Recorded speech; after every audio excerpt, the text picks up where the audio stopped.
For me, there was no greater disruptive question than the one I asked on a late night in mid-December in the year 2000. Mike was laying next to me in bed, and I was pacing in bed. Have you ever done that thing in bed where you're pacing back and forth? Your mind is going back and forth, racing, and you're asking yourself the question, should I or shouldn't I? And that's what I was doing. Should I or shouldn't I? I don't think I can, but I have to. I have to ask him this question. And so I did. I wasn't even sure if he was awake because we had been laying in bed for a while, but I asked him the question. In the dark, I finally spoke and I said, Mike? And he said, mm-hmm. And I said, are you awake? And he said, mm-hmm. And I said, well, there's been something that has been on my mind for a while, and I just kind of want to get it off my chest, if that's okay. He's like, mm-hmm. And I said, there in the dark, I said, well, I would like to adopt a group of siblings. There, I said it. My big, crazy, hairy idea out in the open, finally. I heard nothing from his side of the bed, no breathing, no nothing. I lay there in this like silent panic, just waiting for him to talk. Finally, he says, okay, let's talk about it tomorrow. That's all. That's all I got. Let's talk about it tomorrow. I'll be honest, I was a little disappointed that the man who takes a year to pick out a pair of shoes could not give me a yes in that moment when I asked him to adopt a whole clan of children. But he didn't, and I knew better than to ask or say anything else, and I waited until tomorrow. Now, it wasn't a stretch to figure out why I wanted to adopt a group of children. I had had 4 miscarriages in a row the previous few years, and I just, the heart wants what it wanted.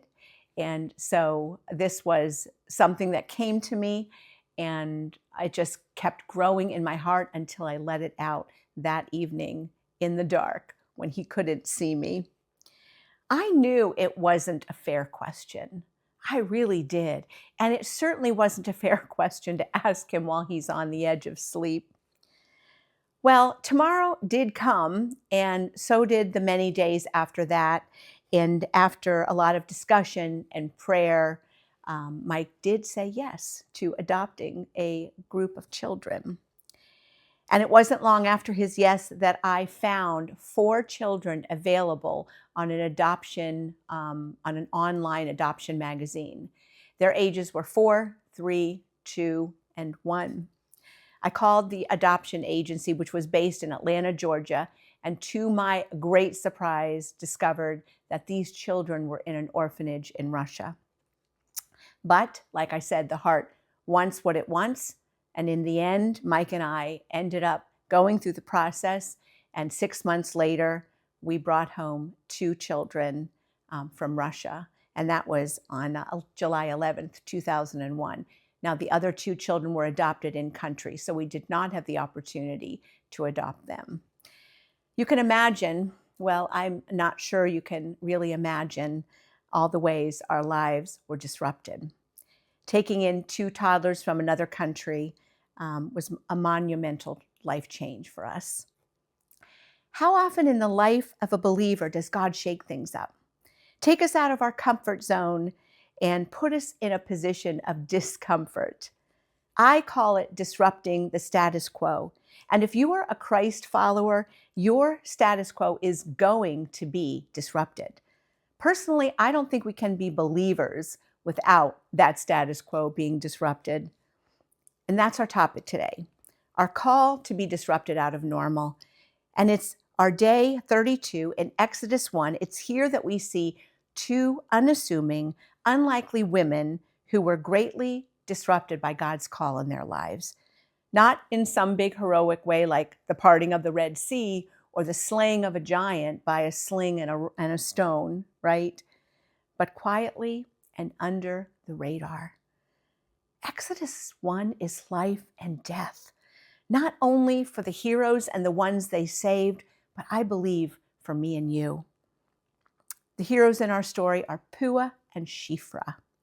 And it would be easy to breeze over their stories because it is a short one. But I think their story is as relevant as any in the Bible.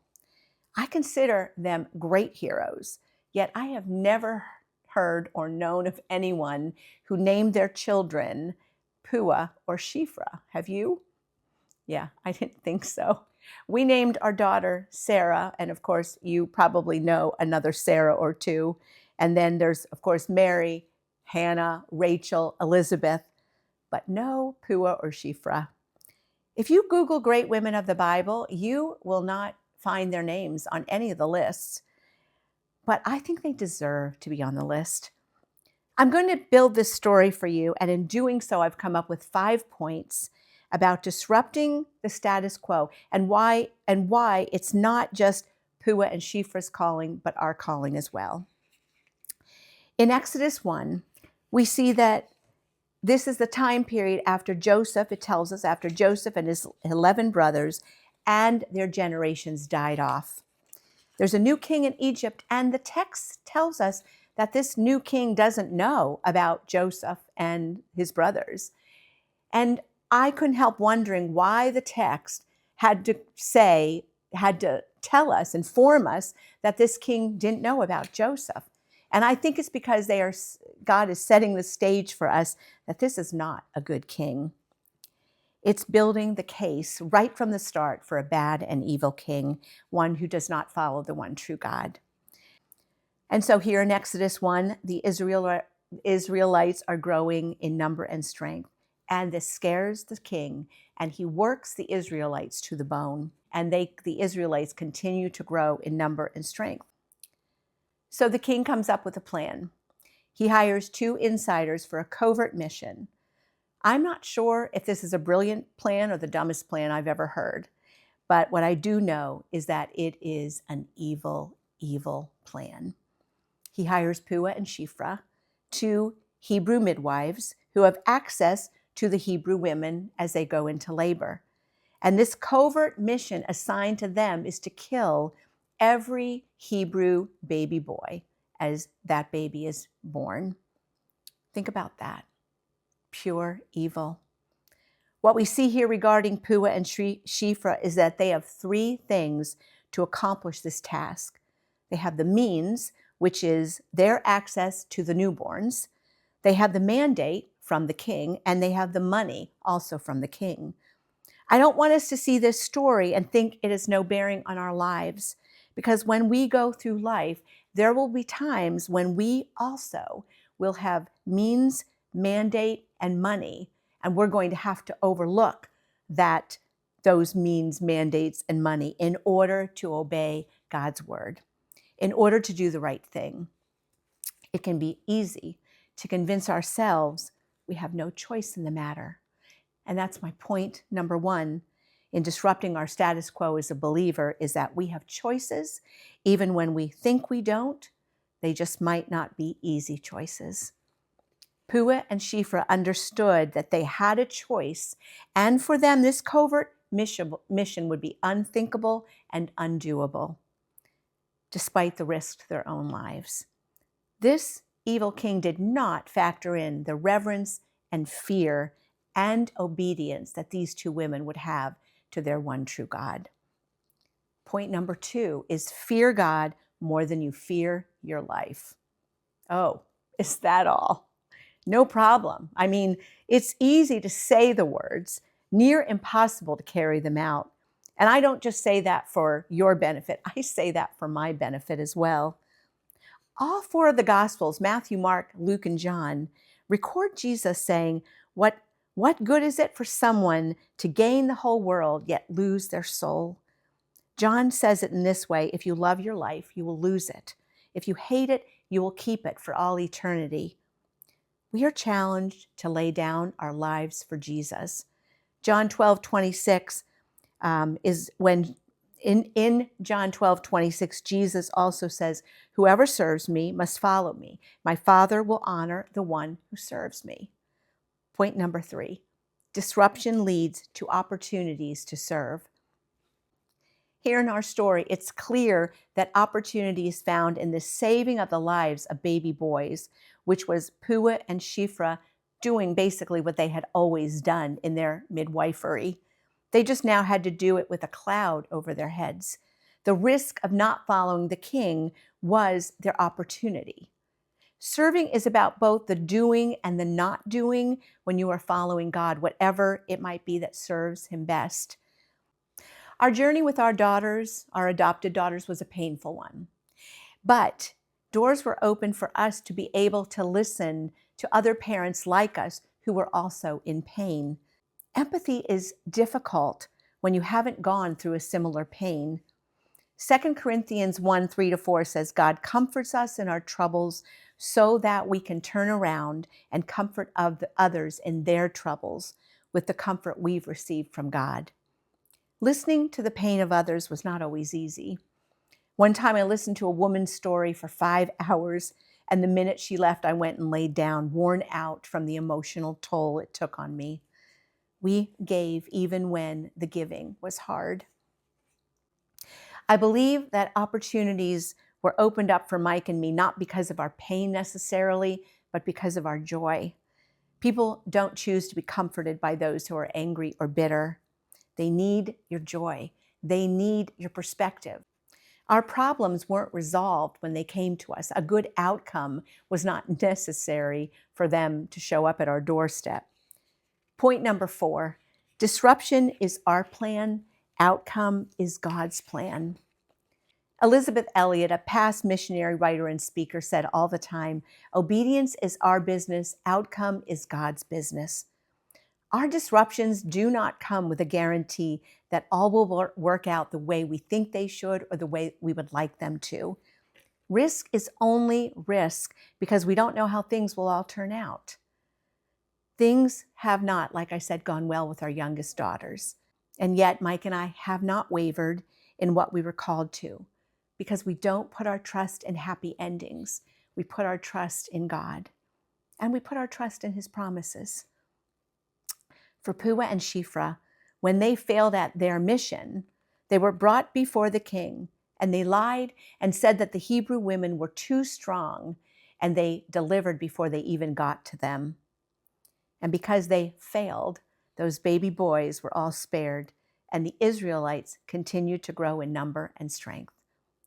For Puah and Shiphrah, it turns out well, and it tells us that God blessed them and gave them families of their own. However, it doesn't turn out so well for the Israelites because the evil king gets more evil, and he's done relying on 2 simple midwives to carry out his plan. He now gives an order to all the people of Egypt to throw all Hebrew newborn boys into the Nile. His plan goes from covert to overt, and life for the Israelites is going to get a whole lot worse before it gets better. It's easy here to think that Puah and Shiphrah didn't make a dent because they didn't stop the path of evil, but it wasn't for them, nor is it for me, nor is it for any of us to worry about outcomes. We are called to do our part when God is calling us, and we are called to trust in his plan and remind ourselves that our troubles are temporary. And that's our point number 5. Disruption is temporary. Some disruptions are for a day, some are for a month, some are for 10 years, or a lifetime. But however long, we are to rest in Hebrews 10:37, which tells us in just a little while, Jesus will come. 2 Corinthians 4:17 tells us our light and momentary troubles are achieving for us an eternal glory that far outweighs them all. I challenge myself all the time to have an eternal perspective, not an earthly one. There was a theologian from the 1700s, Jonathan Edwards, who said when he was only 17 years old, by the way, he said, I want to remember these 3 things: the shortness of life, the suddenness of death, and the length of eternity, always having an eternal perspective because right now counts forever. I love the story of Puah and Shiphrah. Psalm 8:2 in the King James Version says, out of the mouths of babes and sucklings hast thou ordained strength because of thine enemies, that thou wouldst still the enemy and the avenger.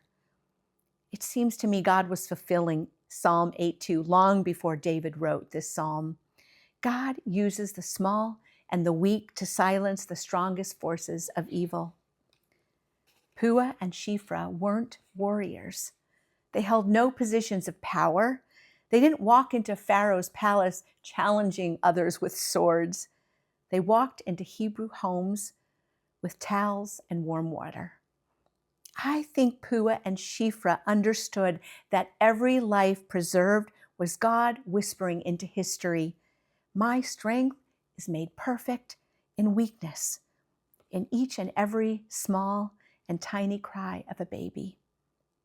There's so much for us to gain from Exodus 1 and these two amazing women. For me, the biggest insight might be that I'm called to do my part and that God doesn't need me to be powerful, but only faithful, because in his hands, even the smallest acts of obedience can silence the enemy. The next time you feel small or you're scared to disrupt your status quo and do what God is calling you to do, I want you to remember Puah and Shiphrah. Remember their courage. Remember their reverence and their holy fear of God. Remember the blessings they received because of their faithfulness. Know that Exodus 1 leads into Exodus 2, and God will rescue one baby boy who will become the great hope of Israel to finally lead the Hebrews out of Egypt. And of course, that's Moses. God knows you and loves you and calls you by name. Be a disruptor, not for the sake of disruption, but for the sake of following the one true God with all of your heart, all of your mind, and all of your strength. I'm trusting God's plan for my life. Will you trust his plan for yours?